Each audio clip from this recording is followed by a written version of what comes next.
wajahnya seperti wajah kera, dan matanya memanjang sama seperti mulutnya.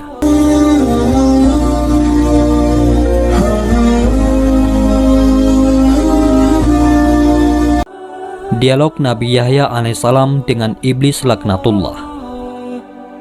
Abu Muqatil meriwayatkan dari Salih bin Sa'id dari Abu Sahal dari Al-Hasan bahwa Rasulullah SAW bersabda, suatu ketika Iblis laknatullah sang pengingkar Allah Subhanahu wa Ta'ala mendatangi para nabi dan berbicara dengan mereka. Ia mendatangi semua nabi, mulai dari Nabi Nuh alaihissalam sampai Nabi Isa ibnu Maryam alaihissalam, serta kepada nabi-nabi yang hidup di antara keduanya. Hanya saja, tidak ada nabi yang paling banyak dan paling enak diajak bicara, kecuali Nabi Yahya ibnu Zakaria alaihissalam. Suatu hari Iblis menemuinya. Ketika Iblis itu hendak pergi, Nabi Yahya alaihissalam berkata kepadanya, Abu Murrah. Nama sebenarnya adalah Al-Haris dan gelarnya adalah Abu Murrah. Allah Subhanahu wa Ta'ala menyebutnya dengan nama Iblis karena ia terputus dari segala kebaikan dan rezeki saat disuruh sujud kepada Nabi Adam alaihissalam. Nabi Yahya alaihissalam berkata kepada Iblis, Abu Murrah, aku ingin meminta satu hal kepadamu dan aku harap kamu tidak menolaknya. Iblis menjawab, ya, aku akan mengabulkan untukmu, wahai Nabi Allah. Nabi Yahya alaihissalam pun menyampaikan maksudnya. Aku ingin kamu menampakkan bentuk dan rupa aslimu, serta memperlihatkan berbagai bentuk perangkapmu yang kamu pergunakan untuk membinasakan dan mencelakakan manusia. Mendengar permintaan Nabi Yahya alaihissalam itu, Iblis berkata, Anda meminta sesuatu yang sangat berat. Permintaan Anda membuatku berada dalam kesulitan. Namun aku tidak bisa menolak permintaanmu. Hanya saja, aku harap jangan sampai ada orang lain bersama Anda yang melihatku. Akhirnya, keduanya pun bersepakat untuk bertemu pada esok harinya di saat siang. Pada keesokan harinya, pada saat yang telah ditentukan, Iblis tiba-tiba muncul dan berdiri di hadapan Nabi Yahya alaihissalam. Ia melihat ketentuan Allah Subhanahu wa Ta'ala yang agung. Tiba-tiba, Iblis tadi berubah bentuk menjadi mirip hewan yang buruk dan menakutkan. Bentuk fisiknya seperti babi, wajahnya seperti wajah kera, dan matanya memanjang sama seperti mulutnya. Ia tidak memiliki janggut, rambut kepalanya jarang dan mengarah ke atas. Ia memiliki 4 tangan, 2 tangan di bahu dan 2 tangan lagi di keningnya. Jari-jari tangannya ada 6, hidungnya menghadap ke atas. Ia memiliki belalai. Wajahnya mempunyai tengkuk, kedua matanya kabur. Ia pincang, bungkuk dan memiliki sayap. Baju yang dipakainya berkerut dan robek. Di atasnya ada berhala orang Majusi. Beberapa cangkir kecil mengantung di ikat pinggangnya. Lalu di sekitar bajunya ada 6 jenis minuman dengan warna yang beraneka ragam, seperti putih, hitam, merah, kuning, dan hijau. Di tangannya ada lonceng besar. Di atas kepalanya terdapat telur yang di tengahnya ada besi yang panjang. Selanjutnya Nabi Yahya alaihissalam berkata, Abu Murrah, jelaskan padaku tentang benda yang ada di atas bajumu. Apa itu? Iblis menjawab, benda ini menyerupai milik orang Majusi. Aku yang membuat agama Majusi dan aku memeluk agama tersebut. Nabi Yahya alaihissalam kembali bertanya, jelaskan padaku tentang cangkir kecil yang bergantung di ikat pinggangmu bagian depan. Iblis menjawab, wahai Nabi Allah, di dalamnya ada berbagai syahwat dan jerat perangkapku. Yang pertama-tama, aku jadikan alat untuk menjerat orang mukmin adalah wanita. Apabila dia tetap bisa taat kepada Allah Subhanahu wa Ta'ala, maka aku akan mendatanginya lewat pengumpulan harta haram agar dia tamak untuk mendapatkannya. Apabila dia tetap taat kepada Allah Subhanahu wa Ta'ala dan hidup zuhud, aku akan mendatanginya lewat minuman memabukkan, sehingga aku bisa mendatangkan semua syahwat ini kepadanya. Aku memastikan ada sebagian perangkap itu yang memperdaya orang mukmin, meski dia termasuk manusia paling warak sekalipun. Nabi Yahya alaihissalam bertanya, "Apa bentuk jerat tersebut?" Iblis menjawab, "Nabi Allah, jerat itu berupa berbagai bentuk aksesoris dan perhiasan wanita. Salah satu dari aksesoris dan perhiasan itu selalu mewarnai baju wanita, sehingga sesuai dengan wanita yang memakainya. Para lelaki pun akan terpikat melihat perhiasan yang melekat pada wanita itu." Nabi Yahya alaihissalam bertanya, "Apa lonceng yang ada di tanganmu itu?" Iblis menjawab, "Nabi Allah, ini adalah kumpulan sumber dari alat musik seperti kecapi, rebab, suling, gendang dan berbagai jenis alat musik yang ada di tengah-tengah masyarakat. Mereka berkumpul di pesta kemaksiatan dengan membawa salah satu alat musik itu. Lalu mereka bernyanyi, bersenang-senang, dan memainkan musik. Setiap kali melihat hal itu, aku segera memainkan lonceng ini, sehingga suaranya bercampur dengan suara musik mereka. Dengan begitu, mereka bertambah senang dan bertambah semangat dalam bermusik. Ketika mendengarnya, ada di antara mereka yang mengeluarkan telunjuknya. Ada pula di antara mereka yang menghentakkan kepalanya, dan ada pula yang bertepuk tangan. Ini terus-menerus mereka lakukan sampai mereka puas." Nabi Yahya alaihissalam bertanya, "Telur yang ada di kepalamu, itu telur apa?" Iblis menjawab, "Jauhilah diriku dan perangkapku, seperti yang telah dijelaskan oleh para nabi, orang-orang soleh, para ahli ibadah dan mereka yang wara. Anda harus menjaga diri dari godaanku, seperti halnya kepalaku yang menjaga telur ini dari segala bencana." "Bencana apa itu?" tanya Nabi Yahya alaihissalam kepada iblis. "Laknat dan kutukan," jawab sang iblis. Nabi Yahya alaihissalam kembali bertanya, "Kemudian apa besi panjang yang ada di tengahnya?" Iblis menjawab, "Besi panjang adalah alat yang aku pakai untuk membolak-balik hati orang soleh." Nabi Yahya alaihissalam berkata, "Tinggal satu lagi." "Apa itu?" tanya si iblis. Nabi Yahya alaihissalam kemudian melanjutkan, "Mengapa bentukmu sangat buruk dan jelek?" Iblis menjawab, "Nabi Allah, ini karena nenek moyang Anda, yaitu Nabi Adam alaihissalam. Tadinya aku dari golongan malaikat yang mulia. Aku tidak pernah mengangkat kepalaku dari sujud yang kulakukan selama 400.000 tahun. Namun, aku melanggar perintah Tuhan dengan tidak bersujud kepada Nabi Adam alaihissalam. Allah subhanahu wa ta'ala pun murka kepadaku dan melaknatku. Aku pun berubah dari bentuk malaikat kepada bentuk setan. Padahal, tadinya di antara malaikat tidak ada yang rupanya lebih bagus dariku. Aku pun menjadi buruk, menakutkan seperti yang Anda lihat sekarang." Nabi Yahya alaihissalam melanjutkan pertanyaannya, "Apakah kamu pernah memperlihatkan dirimu dan perangkapmu ini kepada orang lain?" Iblis menjawab, "Tidak pernah. Demi Tuhan, semua ini tidak pernah dilihat oleh manusia. Hanya Anda satu-satunya yang aku muliakan dengan ini."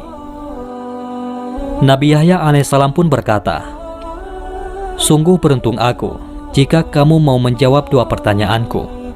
Yang satu umum dan yang satu lagi bersifat khusus." Iblis menjawab, "Tanyakanlah wahai Nabi Allah." Nabi Yahya alaihissalam bertanya, "Terangkanlah padaku sesuatu yang paling menjadi harapanmu, yang paling menguatkan punggungmu, yang paling menghibur juru tulismu, yang paling menyenangkan matamu, dan yang paling mengembirakan hatimu." Iblis menjawab, "Nabi Allah, aku khawatir Anda menceritakan hal ini kepada orang lain, sehingga mereka akan menjaga diri dari hal itu. Dengan begitu, semua tipu muslihatku akan gagal." Nabi Yahya alaihissalam berkata, "Dalam kitab suci, Allah subhanahu wa ta'ala telah menceritakan kondisimu. Berikut tipu muslihatmu kepada para nabi dan walinya. Mereka pun telah menjaga diri dengan cara mereka. Sementara orang-orang yang sesat, kamu pasti lebih bisa menguasai mereka. Kamu dapat mempermainkan mereka seperti tongkat yang dipukulkan kepada bola. Keteranganmu kepada mereka tidak lebih diperhatikan dan dicamkan daripada ucapan Allah subhanahu wa ta'ala." Iblis kemudian menjelaskan, "Nabi Allah, hal yang paling aku harapkan dan paling menyenangkan diriku adalah wanita. Ia merupakan jerat, perangkap, dan anak panah yang selalu tepat mengenai sasaran. Aku selalu berhasil dengan mereka. Aku berhasil menjatuhkan wanita dalam kebinasaan. Ketika menggoda para ahli ibadah, ulama, mereka bisa mengalahkanku. Lalu aku kirimkan pasukan untuk menyerang mereka, tetapi pasukan tersebut pun kalah. Pada saat demikian, aku ingat dengan wanita, sehingga diriku menjadi tenang, amarahku menjadi reda, emosiku lenyap, jiwaku menjadi tenang, dan kekuatanku menjadi bertambah. Seandainya wanita itu bukan dari keturunan Nabi Adam alaihissalam, pasti aku akan bersujud kepada mereka. Mereka adalah maduku, jimat mereka adaku. Setiap mereka memiliki kebutuhan, maka aku berusaha membantu mereka untuk memenuhi kebutuhannya. Pasalnya, mereka adalah harapanku, sandaranku, gantunganku, orang kepercayaanku, dan pembantuku. Kemudian Nabi Yahya alaihissalam bertanya, "Apa manfaat yang kamu dapatkan dengan menyesatkan manusia? Dengan apa kamu menguasai manusia?" Iblis menjawab, "Allah subhanahu wa ta'ala menciptakan kesenangan dan kesedihan. Allah subhanahu wa ta'ala juga menciptakan yang halal dan yang haram. Dia memberikan pilihan di antara keduanya kepadaku saat Nabi Adam alaihissalam diciptakan. Aku memilih syahwat dan kesenangan. Aku juga memilih yang haram, yang keji, dan yang mungkar, sehingga semua itu yang menjadi kecerendungan dan seleraku. Allah subhanahu wa ta'ala juga memberikan pilihan kepada Nabi Adam alaihissalam. Namun, Nabi Adam alaihissalam memilih kesedihan, ibadah, dan yang halal, sehingga semua itu menjadi tuntutan dan harapannya. Semua itu menjadi harta dan dagangannya, sementara yang sebaliknya telah menjadi harta dan daganganku. Kebutuhan dan keinginan seseorang merupakan nyawa kehidupannya. Jika kehidupannya hilang, orang itu pun binasa. Betapa banyak makhluk Allah yang ketika kebutuhan, keinginan, dan tekadnya hilang, dia segera mati dan binasa. Demikian pula dengan hal ini. Aku telah memilihnya sehingga menjadi syahwat, hawa nafsu, dan hidupku. Ketika hal itu hilang dariku, maka aku akan binasa. Namun ketika aku berhasil mengalahkannya, aku akan senang dan tetap eksis. Seandainya syahwat, hawa nafsu, dan hidupku ada pada orang lain, berarti ia telah mengambilnya dariku. Aku pasti akan berusaha sekuat tenaga untuk mengalahkannya, agar ia tetap menjadi penopang hidupku. Nah, dalam hal ini, manusia telah merampas hidupku yang berupa syahwat dan hawa nafsu. Ia menyimpan dan menyembunyikannya. Ia telah bersiap-siap memerangiku. Oleh karenanya, tidak ada jalan lain bagi si pemilik asli untuk mendapatkan haknya kecuali dengan berperang dan mengalahkan manusia yang zalim itu. Itulah kondisiku dan demikianlah aku senang ketika bisa mengalahkannya."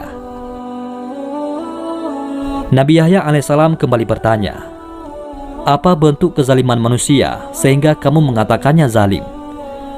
Iblis menjawab, "Bentuk kezalimannya adalah dia merampas hawa nafsuku dan menyimpannya di tempat miliknya. Kalaulah bukan karena kezalimannya itu, aku tidak akan berusaha memeranginya dan mengambil barang halal darinya, sebagaimana dia telah mengambil hawa nafsu dan barang haram milikku." Nabi Yahya alaihissalam bertanya lagi, "Bukankah tidak masuk akal kalau kamu ingin mengambil kembali hawa nafsumu?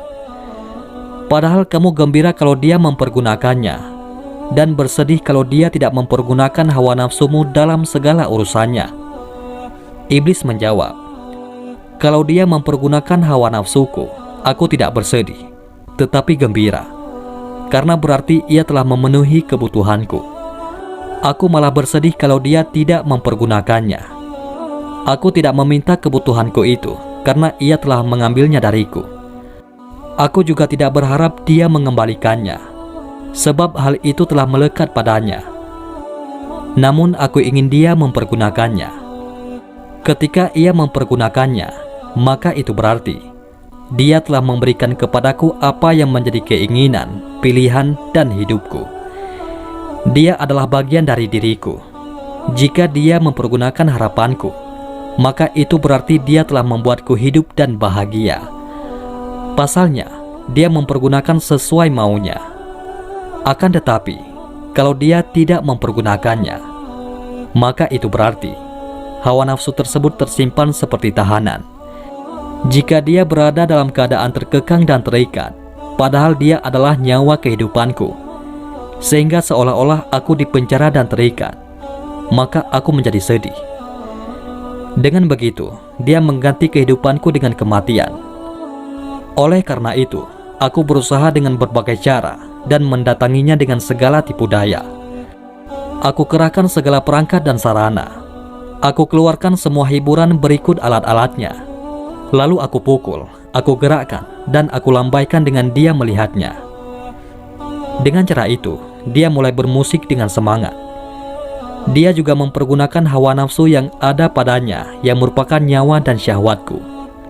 Aku pun menjadi hidup dan bahagia, sampai dia menemukan jalan untuk bergerak dan terlepas dari pohon tersebut.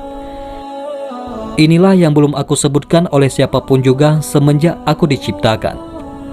Seandainya aku tidak melihat kelebihan dan kemuliaan yang Anda miliki, aku tidak akan menerangkan semua ini pada Anda. Nabi Yahya alaihissalam kemudian berujar, tinggal satu lagi pertanyaan bersifat khusus dan pribadi yang ingin aku tanyakan padamu. Iblis menjawab, iya, tanyakanlah. Nabi Yahya alaihissalam melanjutkan pertanyaannya, apakah kamu menemukan peluang untuk menggoda diriku dalam pandangan, ucapan lisan, atau itikat kalbu? Iblis menjawab, secara umum memang tidak ada. Hanya saja, ada satu hal dari Anda yang menarik bagiku. Meski begitu, itu sudah cukup bagiku. Ada satu pintu utama yang bisa aku manfaatkan untuk menggoda diri Anda. Ketika mendengar pernyataan iblis tersebut, wajah Nabi Yahya alaihissalam menjadi suram. Beliau bingung, hatinya bersedih, jiwanya terperanjat dan kaget. Nabi Yahya alaihissalam berkata, apakah itu? Iblis menjawab, Anda adalah orang yang banyak makan. Kadangkala Anda terlalu banyak makan, sehingga menyebabkan pencernaan Anda tidak sehat. Kondisi Anda juga menjadi lemah, mengantuk, malas, dan menggampang tidur. Kadangkala Anda tidur di saat Anda harusnya bangun di tengah malam untuk beribadah. Ini yang menarik bagiku dari diri Anda. Nabi Yahya alaihissalam berkata, dengan kondisi tersebut, kamu mendapatkan kesempatan untuk menggodaku. Iblis menjawab, iya. Nabi Yahya alaihissalam berkata, apa yang membuatmu gembira dengan itu? Iblis menjawab, Anda tidak mencamkan apa yang aku sebutkan pada Anda. Aku akan menggiring Anda pada sesuatu yang dibenci oleh Allah Subhanahu wa Ta'ala, yang tentu saja menjadi sesuatu yang aku sukai. Sebaliknya, sesuatu yang disukai Allah Subhanahu wa Ta'ala adalah sesuatu yang aku benci. Ketika manusia memilih sesuatu yang aku benci, aku tidak berdaya atasnya, sehingga aku berusaha sekuat tenaga untuk menipunya sampai dia memilih apa yang aku sukai. Semua itu aku lakukan karena hidupku bergantung pada apa yang aku sukai, disukai pula oleh manusia. Sebaliknya, kematian, kebinasaan, kehinaan dan kelemahanku terletak pada apa yang aku benci dimanfaatkan oleh manusia. Ketahuilah, yang aku benci itu adalah barang yang halal, yang baik serta kesedihan. Sedangkan yang aku sukai itu adalah barang yang haram, yang buruk serta kesenangan. Allah Subhanahu wa Ta'ala telah mengingatkanmu dengannya. Anda cukup beruntung, wahai Yahya. Iblis mengatakan itu karena dia telah memberitahukan kesempatan yang mungkin didapatnya dari Nabi Yahya alaihissalam. Nabi Yahya alaihissalam bertanya, sepanjang hidupku, hanya itu kesempatan yang bisa kamu dapatkan dariku? Iblis menjawab, iya, tidak ada lagi kecuali itu. Nabi Yahya alaihissalam kemudian menegaskan, aku berjanji kepada Allah Subhanahu wa Ta'ala untuk tidak meninggalkan dunia dalam kondisi kenyang. Mendengar hal itu, iblis menjadi marah dan sedih, sebab Nabi Yahya alaihissalam telah melakukan antisipasi tipu daya iblis. Ia berkata, Anda telah menipuku dan membuatku kesal. Harapanku pun sirna dari menggoda Anda." Kemudian iblis pun meninggalkan Nabi Yahya alaihissalam dengan sangat murka.